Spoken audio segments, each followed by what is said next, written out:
Polls have opened in the country's first ever democratic transfer of power in Afghanistan. Here are some live pictures from one of the polling stations we've been seeing in the capital, Kabul. It's presidential election day. We've seen a thin trickle of people coming in over the past hour and a half. Security, of course, very tight. We have 8 candidates bidding to take over the top job from Hamid Karzai. There is incumbent president, soon to be stepping down after 12 years in power. He's not thrown his support publicly behind any of the 8 candidates. There are 3 frontrunners in the race. It is thought that maybe he is supporting the former Foreign Minister Zalmay Rasool, but that, of course, we'll have to wait and see. Now, if no one candidate gets more than 50% of the vote, a runoff must then be held for the 2 who claim the largest share of the poll. Now, results from this first round won't be known until mid-May at the earliest, and with no clear front-runner, a second vote is likely. A new president may not be in place before July or even August. Potential fraud is a concern. There are an estimated 12 million registered voters, but around 23 million voter registration cards found to be in circulation. There are more than 6,800 voting centres, but for many Afghans, casting a ballot involves hours of travelling. And the Taliban has denounced this election as a waste of time. It's warned people to stay away. Al Jazeera's Bernard Smith joins us now live from Kabul. Bernard, we've seen these polling stations open for an hour or so. Are you getting a sense of many people coming out to vote? Yeah, good morning, Laura, from a very wet and dreary Kabul. But even here, despite the security threats, the city, I've never seen so many checkpoints in Kabul, and it's very, very quiet out there. There's not much traffic on the streets. Despite that, yes, we are seeing people come out to vote, and we're seeing people out queuing to vote.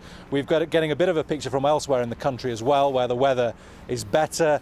Out in the west of the country, in Herat, we're seeing a good turnout there, and in Mazar-e-Sharif up in the north of the country, we're also seeing people turning out to vote. So despite the Taliban's threat against anybody involved in this election, that includes people voting, people are turning out, and there are reports of some security incidents at polling stations in various parts of the country. Nothing too major, we understand, at the moment, but of course we've got an eye on that, Laura. Absolutely, and of course we should probably point out that is why we've got you broadcasting from the bureau rather than being out and about on the street. Security is a huge challenge. The other big issue, of course, today is fraud. So what's being done to minimise that? Well, the 2009 election was widely regarded as fraudulent because there was widespread ballot box stuffing. This time around, Afghans themselves are a lot more aware of the election process. They're a lot more aware of the risk of fraud. There are some 200,000 observers all over the country, observers with the different presidential candidates, official observers. There are people, therefore, keeping an eye on almost every polling station there is. Along with that, the ballots are barcoded, they're put in sealed boxes at the end of the day, they're tracked to the counting centres. So a lot more is being done to try and stamp out fraud.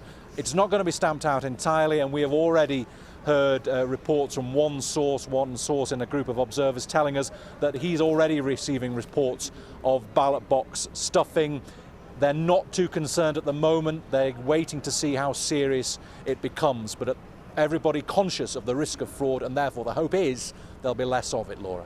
We saw just about half an hour or so ago Hamid Karzai casting his vote. He, of course, is leaving after 12 years in power. What challenges is he leaving for his successor?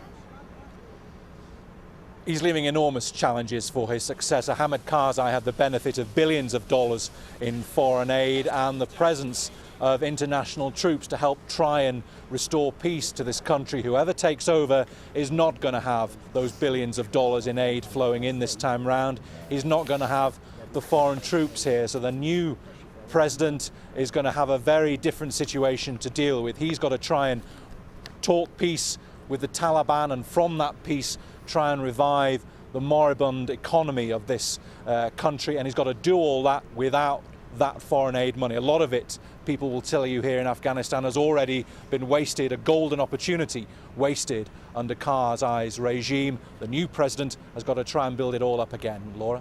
Bernard Smith, for the time being, thanks very much, Bernard, joining us there from Kabul as that historic vote gets underway in Afghanistan.